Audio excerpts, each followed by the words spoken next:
Bab 016. Mau kemana Stel? Aku izin ke ulang tahun teman ya Oma. Ulang tahun teman.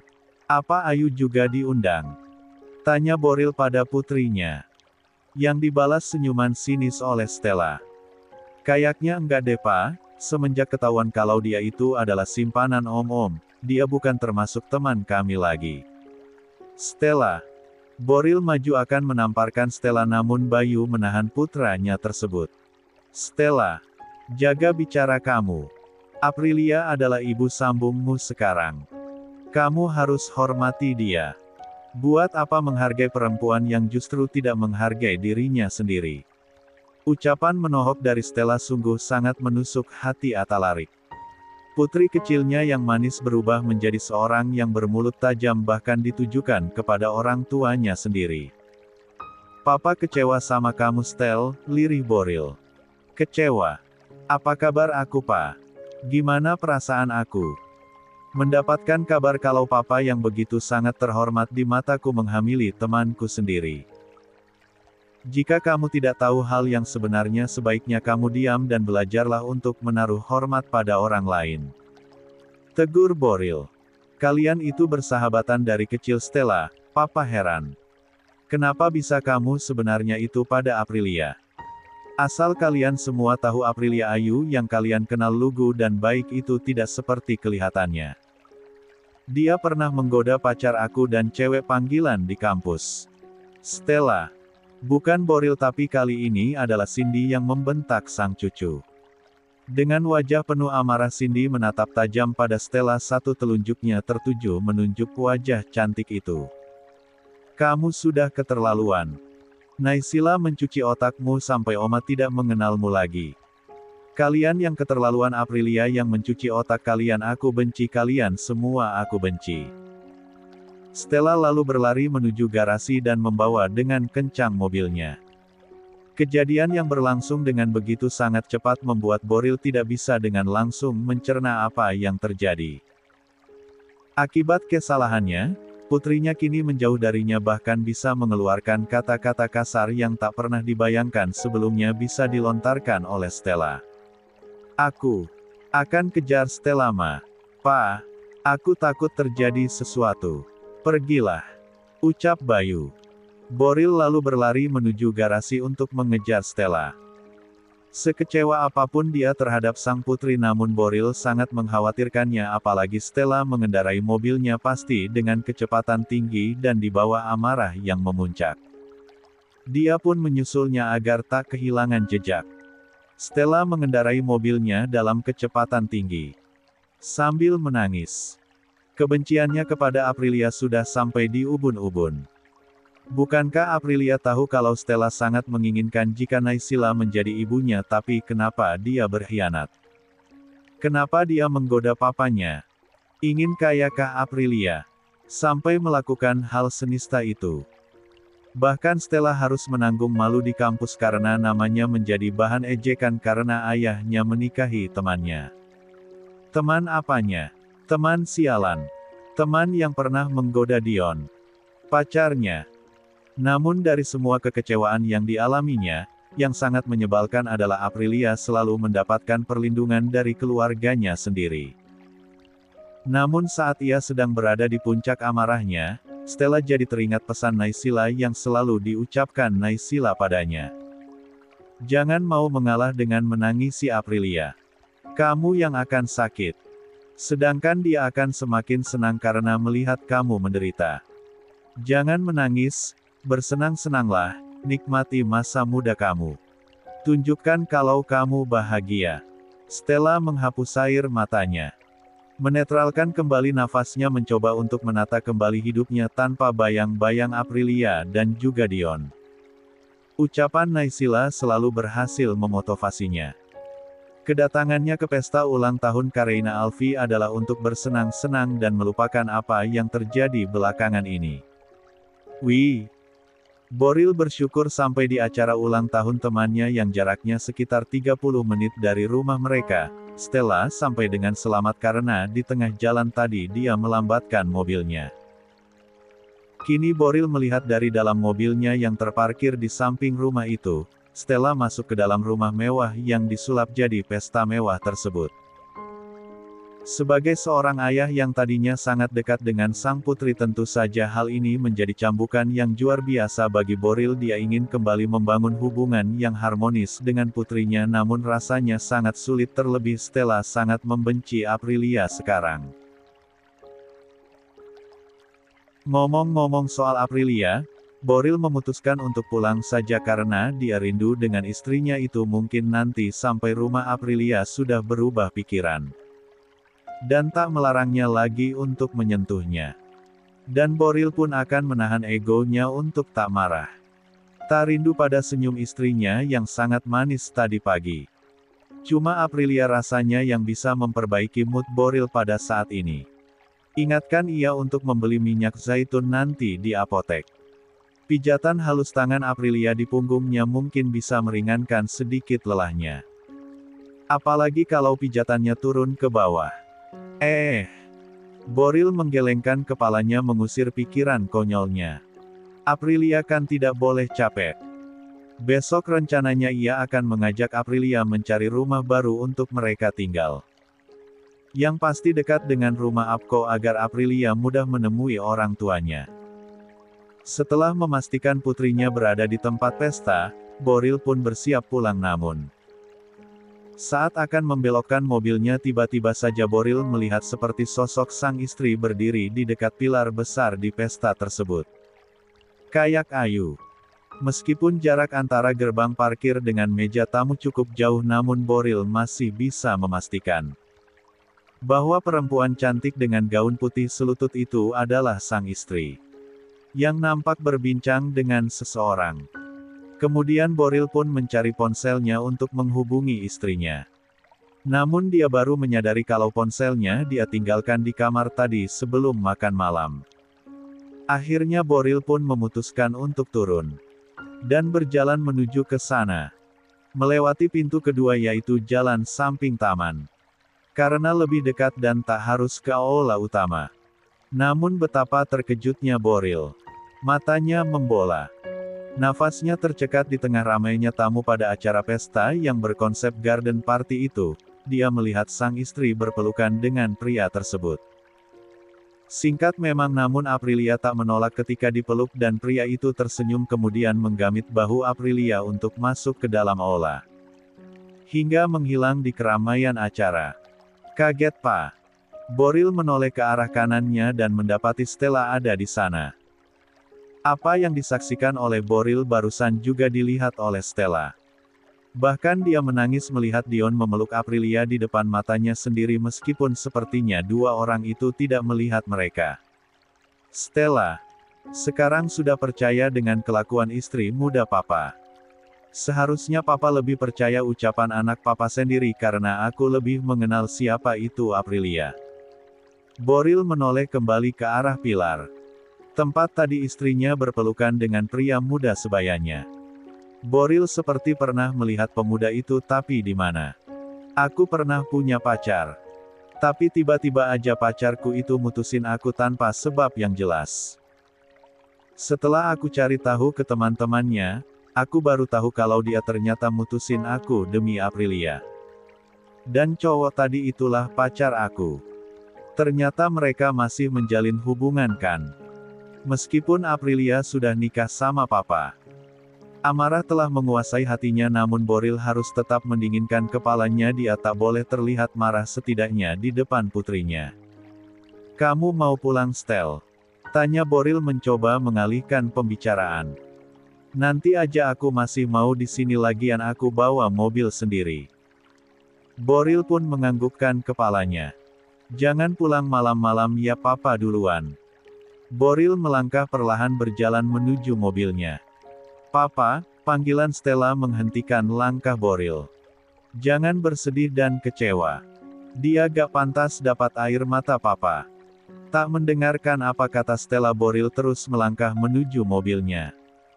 Memacu kecepatan dengan sangat kencang. Dia marah, sangat marah. Karena ada pria lain yang menyentuh istrinya. Beberapa jam sebelumnya. Tanpa ditemani Boril, Aprilia datang ke pesta ulang tahun Kareina. Ia berniat hanya sebentar saja di pesta ini setelah memberikan kado, lalu dia akan pulang dan menelpon suaminya minta dijemput. Sebelum dia bertemu dengan Dion maupun Stella. Namun, memang terkadang anak boril dalam perutnya ini suka berulah dalam saat yang tidak tepat. Mungkin bayi ini mengerti dengan situasi yang terjadi di antara kedua orang tuanya sehingga perut Aprilia sejak dari rumah bermasalah. Dia mual dan tak mau makan. Keadaan itu semakin terasa tak nyaman saat Aprilia datang ke pesta.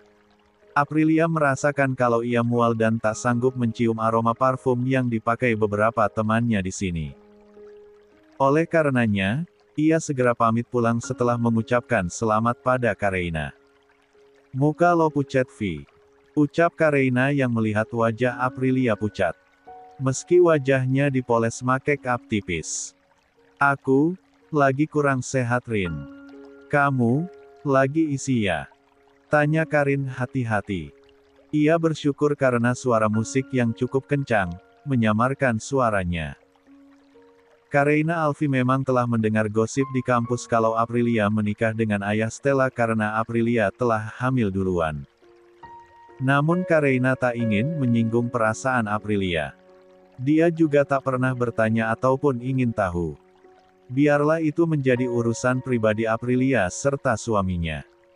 Tapi malam ini melihat Aprilia yang pucat, Kareina menebak bahwa temannya itu memang tengah hamil. Dan Aprilia pun mengangguk. Harusnya, kamu gak usah maksain datang. Istirahat aja di rumah. Aku paham kok, Aprilia tersenyum. Di antara semua teman kampusnya, hanya Kareina lah yang tak pernah menghakiminya. Aku gak paparin, tapi aku izin pulang sekarang ya, sebentar, aku panggil Pak Gino dulu buat anterin kamu, gak usah. Aku udah nelpon Mas Boril buat jemput aku. Beneran?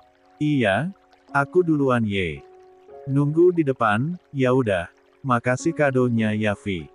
Dan satu lagi. Kalau suamimu gak jemput, bilang ke aku ya. Iya, Aprilia tersenyum lebar.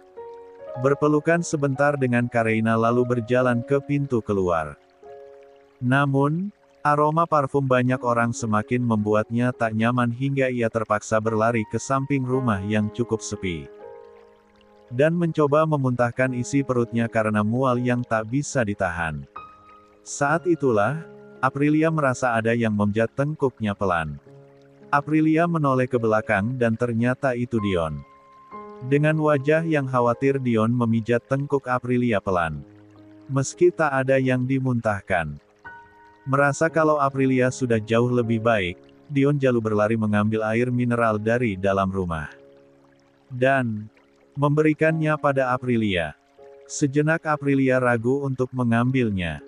Ini disegel Vi, gak gue taruhin apa-apa kok minumannya. Sumpah. Dion membentuk huruf V dengan jari telunjuk dan jari tengahnya. Lama terdiam dengan pikirannya akhirnya Aprilia pun mengambil botol mineral itu dari tangan dia lalu membuka tutupnya yang memang bersegel lalu membasahi tenggorokannya yang terasa pahit akibat muntahannya yang berupa cairan bening tersebut. Gimana? Udah mendingan? Aprilia terdiam sebentar lalu menganggukkan kepalanya. Dion menatap wajah Aprilia. Masih tetap cantik seperti pertama kali ia melihatnya di kantin kampus. Stella yang merupakan kekasihnya pada saat itu memperkenalkan Aprilia. Hingga ia lama-lama menyukai Aprilia dan melupakan Stella. Brengsek memang. Tapi rasa itu bukan dia yang menginginkannya. Semakin Dion mencoba menyamarkan rasa, semakin kuat keinginan untuk memiliki Aprilia. Sampai Dion nekat memutuskan Stella, hanya untuk mengajak Aprilia pacaran. Sikap Aprilia yang selalu ingin membuat Stella bahagia, akan dimanfaatkan Dion untuk menjadikan gadis itu kekasihnya atau selingkuhannya di belakang Stella. Tapi bukannya menerima ajakan Dion tersebut, Aprilia malah menamparnya. Dion yang kesal lalu merencanakan untuk memiliki gadis itu seutuhnya dengan nekat menaruh obat perangsang ke dalam minuman Aprilia. Namun ternyata Aprilia memang tak ditakdirkan untuknya. Karena niat jahatnya itu kemudian diketahui oleh seorang pria yang di kemudian hari baru Dion ketahui adalah ayah dari Stella. Sekaligus ayah dari bayi yang dikandung Aprilia. Mau ke dokter Vi? Aprilia menggeleng. Gak usah, bentar lagi juga baikan kok. Emang suka kayak gini. Vi, Dion memberanikan diri mengucapkan kata yang selama ini selalu dia simpan. Gue minta maaf. Karena kesalahan gue lo jadi nikah sama om itu. Aprilia terkejut mendengar ucapan Dion barusan. Maksud kamu apa Dion? Aku gak ngerti. Jawab Aprilia gugup. Malam itu, orang yang selamatin lo dari gue. Dia ayahnya Nya Stella kan? Dan yang nyentuh lo kan? Sampai lo hamil. Aprilia menoleh ke arah kanan dan kirinya. Dia takut ada tamu yang mendengar ucapan Dion barusan. Jujur Vi, karena gue yakin lo gak mungkin tiba-tiba nikah sama ayahnya Stella kan. Lo bukan cewek yang seperti digosipin temen-temen. Aprilia menatap dalam wajah Dion. Ada kesungguhan di matanya. Dan terlihat penyesalan di sana. Aprilia, yang awalnya sedih kemudian mencoba menerima ketulusan Dion untuk meminta maaf. Itu semua udah terjadi. Kamu gak perlu minta maaf. Lagi pula, aku bahagia sama pernikahan aku kok. Sungguh. Bohong. Tentu saja Aprilia berbohong. Hanya Boril yang bahagia dalam pernikahan ini. Sedangkan dirinya hanya dijadikan alat pemuas si tua bangka tampan, nan rupawan. Yang sialannya sangat Aprilia sayangi itu. Iya. Yulai. Ternyata sulit untuk membohongi Ardion Javier. Sehingga Aprilia tak menjawabnya. Lo mau janji satu hal Aprilia? Apa? Seandainya satu hari nanti lo gak bahagia sama pernikahan lo, tolong datang ke gue. Aprilia terkejut dengan apa yang dikatakan Dion barusan. Dion sendiri takut kalau Aprilia murka padanya. Ia pun buru-buru meralat ucapannya. Jangan salah paham sebagai sahabat yang baik gue akan selalu ada buat lo. Iya kan? Mau tak mau Aprilia tersenyum dengan ucapan Dion barusan. Jenis senyuman yang tulus membuat Dion refleks memeluk Aprilia karena merasa senang Aprilia memaafkannya. Soiti, ucapnya ketika melepaskan pelukan Aprilia. Dan Aprilia pun tak enak saat itu. Ia merasa tak nyaman dengan apa yang dilakukan Dion. Semenjak menikah dengan Boril ia selalu menjaga perasaan suaminya. Bahkan ia tak lagi meladeni fans-fans warung sotonya yang suka bergurau dan menggodanya. Meski Boril tak bersamanya, Dion melihat perasaan tak nyaman di wajah Aprilia. Kemudian demi menebus rasa bersalahnya Dion menawarkan diri untuk mengantar Aprilia pulang. Karena Boril tak mengangkat telepon dari tadi, Aprilia pun mau diantar pulang oleh Dion. Yan Klam Malam Bintang 5 MOMMY Resti. Di tengah gemerlapnya dunia malam yang dirangkum dalam sebuah ruangan penuh musik dan alkohol, dua orang wanita ralat. Seorang wanita tulen yang cantik seksi dan rupawan sedang bergosip ria dengan seorang wanita sejenis Lucinta Luna. Mereka adalah pemilik klam malam ini Resti dan anak buahnya Marta yang sedang memperhatikan. Boril Fabian Rohichan duduk di pojokan klam diapit oleh dua wanita cantik. Tumben tuh mantan duda baru kelihatan lagi batang hidungnya di sini. Gile, sama dua cewek sekaligus dia. Resti, pemilik klam malam yang didatangi Boril tertawa saat melihat pelanggan tetapnya baru kelihatan lagi di sini. Klam malam bertaraf bintang 5 yang biasanya digunakan oleh pria-pria berkantong tebal dalam mencari hiburan. Selama beberapa tahun terakhir, Boril Fabian Rohichan adalah pelanggan tetap di sini.